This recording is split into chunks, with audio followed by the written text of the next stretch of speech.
The Pasuk says, the Zohar says, Asher Amar Hashem leMoshe, Esof et ha'am. Gather the people. Kadosh Baruch Hu told Moshe, gather the people.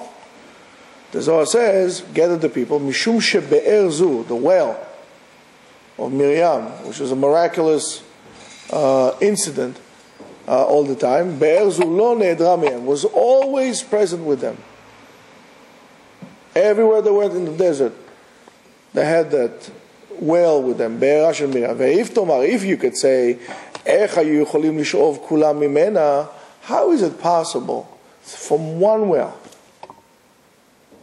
Let's say you're talking about 3 million people coming in and taking water. I think this is a greater miracle than the well or just as big of a miracle as the well traveling with them. You know what's the consumption of water of 3 million people in the desert? It's ridiculous. How many people are in Manhattan? 7 million. No, Manhattan. Oh. That's 2 million people, okay? 2 million people. We're not in the desert. We have water coming from upstate New York, you know, through aquifers and the whole. I mean, you ever seen the reservoirs up to upstate New York? It's huge. The lakes, they're ridiculous. From all over, they're bringing water to New York City, and we're not in the desert. So that by itself is a big miracle. So the Zohar says that. Ela, but rather she yatz'al l'shlosha asar nechalim. It's so beautiful. That well split into 13 different creeks. Va'mabua mitmale v'yotze lechol hatzadim. And it was bubbling up. It was overflowing all the time. It was coming from inside. And did you ever see this, by the way? Did you ever see sometimes wells? There are different types of wells, or different types of springs. Certain springs, it's like clockwork. They empty it up, and all of a sudden they fill up, and they start overflowing. They overflow. It's like there's a reservoir somewhere. It goes down and goes up. Certain just flow all the time. This one, every time they settle down, it will come in, it would overflow, and it would spread to all directions equally. V'az Yisrael, b'sha'a she'ratzu, every time that they stayed in one place and they wanted water, ayu Yisrael omdim alea, they used to stand on the be'er, which is, it's a wonderful thing. They used to stand over there, v'omrim shira. They would praise, sing like Hallel, the Ali Be'er, what they used to say. And Ma'amru, what they used to say, Ali Be'er, rise well. V'ha'ali me'mayich, and bring about your water. Lehotzi mayim lakol, bring water to all. Ule'ashkot mimech, and to quench any thirst. V'chen hayu omrim hashevach shel be'er zu, and they used to sing the praises for this well. Be'erot, wells, are not just wells in Jewish concepts like this. They represent more than that. We know the story of Yitzchak that dug the wells of exactly the wells of his father when he had the fights with Plishtim. Wells represent tradition, masoret, values. They represent more than that. They represent the abundance that comes from the be'er. And how does the be'er come? Not like a waterfall. From above down, right? If you have a waterfall, remember we went to the waterfalls? There's a pool up there, which was very nice for those of you who went with us hiking. There was a pool up there, and then you can look. Remember, Danny? Yeah. It was amazing. You go like this, and then the water goes 50 feet, 70 feet down. We were standing right on top of it. It was crazy. But rather, Be'er symbolizes the Shefa, the way it comes. How? From the bottom up. From this world, the Hitorerut, the awakening, comes from here up. You want the Shefa to come? You want the flow. Are you ready for the flow? The answer is no. You're not ready for the flow. He who knows, knows. There's somebody specific that I'm talking about. You're not ready for the flow. Because you need to do something for it. It's waiting for you. The water from the bottom is waiting for the water from up there to connect together. But the yearning has to be from here. There's no drop, one drop that falls from above that doesn't have two drops from the bottom here wanting to connect with that. You wonder, why is HaKadosh Baruch Hu helping? Why does He help us? He helps us because He wants us to try more. He wants us to put the effort in. HaKadosh Baruch Hu can give you more than you can imagine. How much do you want? You want 50 billion? How much do you want? Trillions? It's not a problem for HaKadosh Baruch Hu to give you. But what do you want? What are you willing to do for it? I can, for example, help you. I can give you advice of what to do, where to go, which school to go to, which profession to get into. We'll sit down and we make charts and lists and we'll call telephones. Are you willing to do the work? Do you have this orerut from you, from here, to connect for something higher? Do you want to grow? Do you want to develop? Or you just want somebody else to do the work for you? You just want to stand. You think that life is like a shower. You're going to stand over there, you're going to open the water, it's going to come from above, and that's how things are going to happen. You forgot what it took, what do you know, what it took to build this shower? The pipes, the water, the infrastructure, the water mains, and all that involved with that. So for you to be able to clean yourself like a shower, look at how much effort had to go in. You want the flow to come from above, you have to work really hard here. You think the water comes from above from the shower, right? Right? You're wrong. It comes from the ground. Where does the water main come? From heaven? Where's the water main? In the ground. And somebody had to dig it. And it had to get dirty. And they had to bring the big, water routes that they have that comes from upstate New York through the bedrock, under the river. It's a canyon of water going there.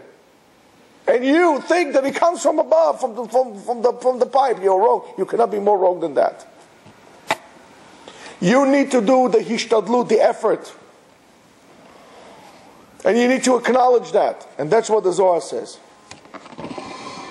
The Zohar says, כל מי שרוצה לעורר דברים שלמעלה, במעשה, בין בדיבור, whether it's, you want to do something from above to happen. You want HaKadosh Baruch Hu come to bring us Mashiach. You want HaKadosh Baruch Hu to do this. You want HaKadosh Baruch Hu to do that. Whether it's במעשה or בדיבור, whether with action or doing. אם המעשה או הדיבור לא נעשה כראוי, if it's not done appropriately and it needs to be done here, it's never going to happen. Now you understand why you pray, and sometimes nothing happens. Because it says the following. You need to awaken, le'orer, you need to get things moving there. And how you do that? V'akadosh Baruch Hu is close to all these people. And some people, the prayers do answer. Are answered. Why? Karov Hashem lekol keroav. HaKadosh Baruch Hu is close to all those who call upon Him. Right? לכל, קרוב למי שדהו, לכל אשר יקראו באמת. Truthfully we'll call him. You know what's the numerical value of emet?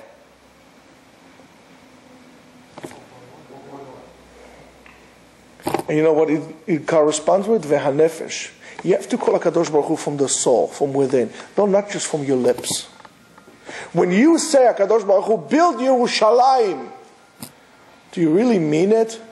Or you just say to you can get over which one I say? When you say, Refaenu v'nirafeh, ve'aleh arucha u'marpeh lekol tachaluenu, When you say Rofeh Chole Amo Yisrael, when you say about cure all the ill and sick people in our nation, do you mean also those who you cannot stand? Do you include those who just had a fight with? Those who you don't like? Or those you say, please take them quick? Not them, I didn't mean these. Who are you referring to? Are you really truthfully calling?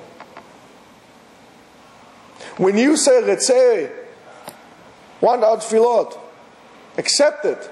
V'techezena einenu b'shuvcha leTzion berachamim. And our eyes should see you coming back to Eretz Yisrael. Va'alenu b'simcha be'artzenu, and bring us back to the country. Do you really mean that?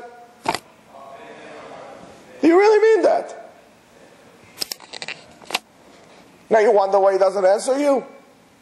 Because it can be that for that I really mean, and for this I don't mean. Be'emet, from beginning to an end, as we said before. Your tefillah has to be truthful, from beginning to an end. You have to mean sincerely, from the soul, every single thing you say. When you say, Barachenu Hashem bechol ma'aseh yadenu, bless us in all our actions, you mean yours and not his because he has a store next to you? Well, you don't think HaKadosh Baruch Hu can have enough parnasah for both of you? So what if he's competing with you? So what if he wants to put you out of business? You have to go to the mud? You say, listen, he has his own clients, I have my own clients. HaKadosh Baruch Hu has more than enough for everybody to live. I don't want to go into this mud. Eventually, people will come to you. Are you truthfully saying what you're saying? When you say you want to learn, oh, I want to learn Torah so much. Really? Really? Now let's see. All of a sudden, HaKadosh Baruch Hu is going to give you a test. And your test is you're going to have a test on the day that you really want to learn.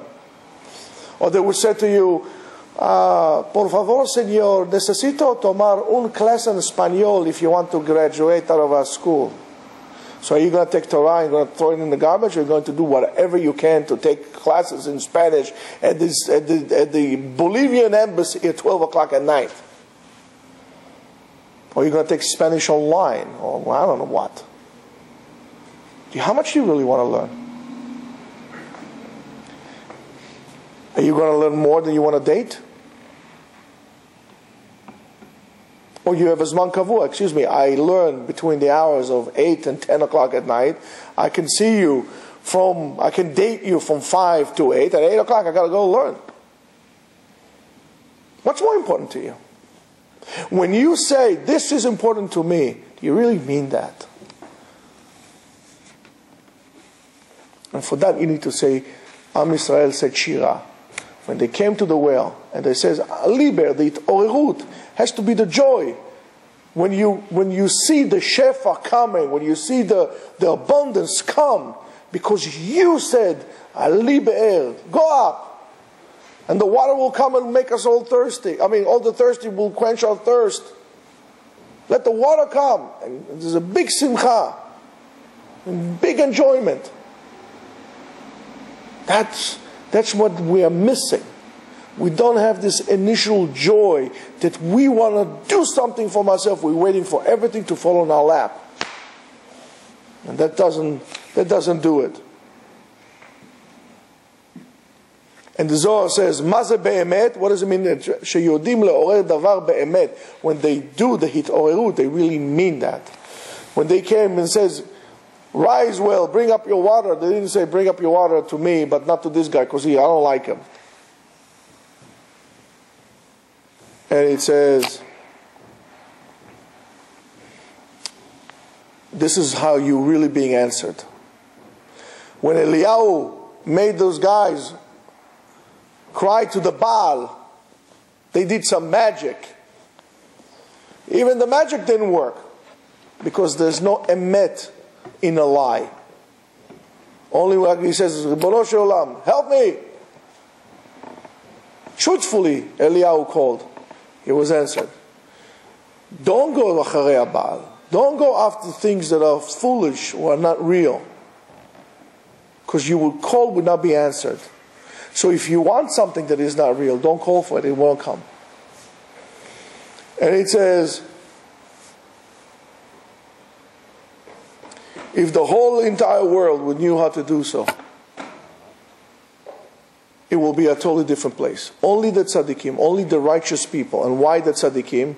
Because when you are rodef tzedek ve'emet, a tzaddik is a person who not only seeks justice, but he seeks the truth. Rodef tzedek ve'emet, the truth itself. Only these people are able to draw from themselves throughout all the roots and all the branches of the neshamot what is exactly needed. You're able to do so. That's why it's important to live in a place that are people who dovrei emet, people who are truthful, people who pursue justice, right justice, who would not speak from one side of the mouth and say something else to another person. Ish emet. You want your tefillah to be answered. You have to awaken this inside of you, that need, the nefesh, your soul, the need to say the truth. You want your tefillah to be answered. That's how it is. If your tefillot are not answered, either you're not truthfully seeking it, or you don't have the hit-orirut, the awakening, the spiritual awakening from within for you, the willingness to do things, you don't have it here. That will cause a drought, a heavily drought on your actions. You want success, truthfully want it. Truthfully seek it, without any kind of limitations to anybody. Bring it all to all, and everybody be happy. The same thing, where do we see that? We see this from Moshe Rabbeinu. When Yeshua came and he told them, Eldad, prophesying says, I wish everybody would be a prophet. That's why Moshe Rabbeinu was able to become Moshe Rabbeinu, because he wanted everybody to do it. It wasn't about himself. It was about the klal. When you bring this upon yourself to do things for the klal, and you truthfully want it, not for your position of power, honor, and so on and so forth, because you truthfully, that's what needs to be happen, then you're going to reach the level of Moshe Rabbeinu. Abotai, let's seek emet, let's find emet, and let's live with emet from beginning to the end, including the middle. Questions?